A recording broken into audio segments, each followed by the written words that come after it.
Okay, let's dive right into this explainer and reverse engineer one of the most viewed destinations on the entire internet. Today we're popping the hood on Cocomelon. And listen, we aren't just looking at a collection of catchy children's songs here, we are analyzing a highly curated, ruthlessly efficient digital storefront. The contrast between these bright, colorful toddler animations and the surgical business precision running behind the scenes, it's honestly staggering. If you want to understand modern audience retention, digital packaging, and content strategy, there is literally no better case study in the world right now than this absolute juggernaut. So, here's our roadmap for today's deep dive. We'll start with a welcome to the empire, look at their core songs and playlists, explore those strategic Sanrio collaborations, break down their formats like shorts and compilations, and finally, unpack the overarching Cocomelon mission. Kicking things off with Section 1, Welcome to the Empire. To start, we really need to shift our perspective. If you're a parent, you might just see a colorful distraction for your kids, but 202 million. That is their main channel subscriber count alone. To put that completely wild number into perspective, that's a population size that eclipses most countries. It immediately validates why anyone interested in media, digital marketing, or audience building should treat this not just as some kids' channel, but as a digital titan that legitimately rivals legacy television networks. And the viewership here operates at an astronomical scale and velocity.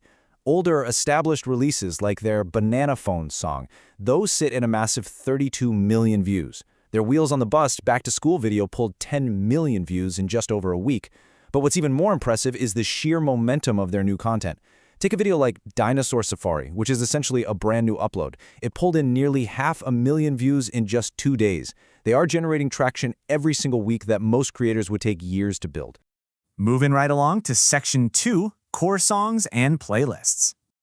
So, when you have over 2,000 videos in your library, how do you stop your audience from getting totally overwhelmed?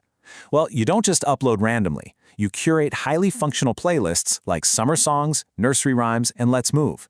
The brilliant strategy here is that they explicitly design these playlists to help parents establish their kids' routines. Whether a parent needs help getting a toddler ready for the day, keeping them active, eating their vegetables, or winding down for bed, Cocomelon has a pre-packaged playlist ready to solve that exact household friction. To give you a taste of the actual creative material driving these routines, check out the lyrics from their Dinosaur Safari video. Look through the leaves, look through the trees, 3 horns I see. It's simple, it's rhythmic, and it perfectly shows the playful energy they use to teach animal recognition. They combine basic educational concepts like, spotting a triceratops with highly repetitive, catchy auditory cues. And yeah, these are the exact songs that might drive parents a little bit crazy after the 50th listen, but they are undeniably effective at keeping young minds locked in and fully engaged. Let's dive into Section 3, Strategic Sanrio Collaborations. Now, growth isn't just about churning out your own content. It's about really smart partnerships. By teaming up with globally recognized properties, they open up entirely new avenues of engagement. They've integrated huge Sanrio icons like Hello Kitty and Pom Pom Purin into their traditional rhymes and DIY songs. And the numbers? They absolutely speak for themselves. A simple Yes Yes cleanup video featuring these characters pulled in 1.3 million views in a single month. Shadow Puppets brought in another 1.1 million. They successfully leveraged these established beloved characters to drive massive engagement, basically merging 2 distinct fandoms into one highly lucrative viewing session. Next up, Section 4, Formats, Shorts and Compilations. Look, having great characters in songs is really only half the battle. How you package and deliver that content totally dictates how long people actually stick around. They serve entirely different viewer behaviors through immense structural diversity. On one side of the spectrum, you have YouTube Shorts. These are rapid-fire, vertical videos under a minute long, packed with puzzles, alphabet games, and animal sound quizzes, all designed for really quick engagement and discovery. But then, on the completely opposite side, you have their compilations. These exist purely so kids can watch song after song after song without parents ever having to intervene or click to find the next video. It is the ultimate frictionless viewing experience.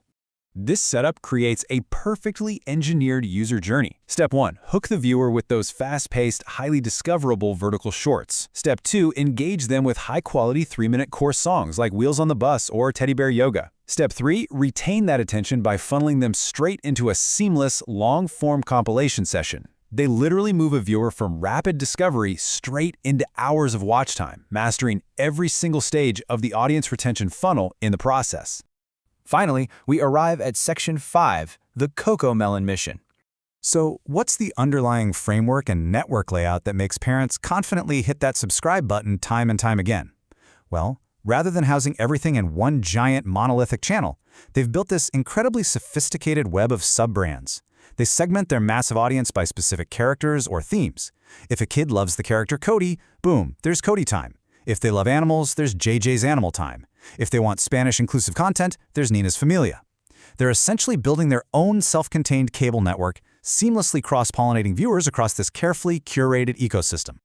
And this satellite strategy, it's incredibly powerful. Just look at the numbers. JJ's Animal Time sits at 15.3 million subscribers.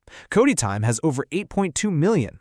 Nina's Familia boasts nearly 2.5 million. These spin-offs alone rival and honestly, in many cases, completely dwarf the primary subscriber counts of major mainstream media networks. They haven't just captured lightning in a bottle once, they've totally figured out how to bottle it repeatedly.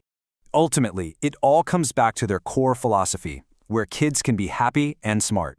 This perfectly captures their dual target goal. They center 3D animations around highly relatable, everyday experiences. They aren't just flashing colors on a screen. They're actively imparting pro-social life lessons, teaching letters, numbers, and colors. This provides parents with a super comforting educational environment, giving them an opportunity to teach and play with their kids as they watch together. It's a massive win for the kids' entertainment and an even bigger win for the parents' peace of mind. As we wrap up this explainer, I'll leave you with this to ponder. We so often look for complex algorithms or viral hacks to explain digital success. But when you look at Cocomelon's multi-hour compilations and their highly tailored playlists, you really have to ask, is the secret to 200 million subscribers simply helping parents build daily routines? True digital dominance, it seems, might just come down to solving everyday household friction in the most colorful, musical way possible.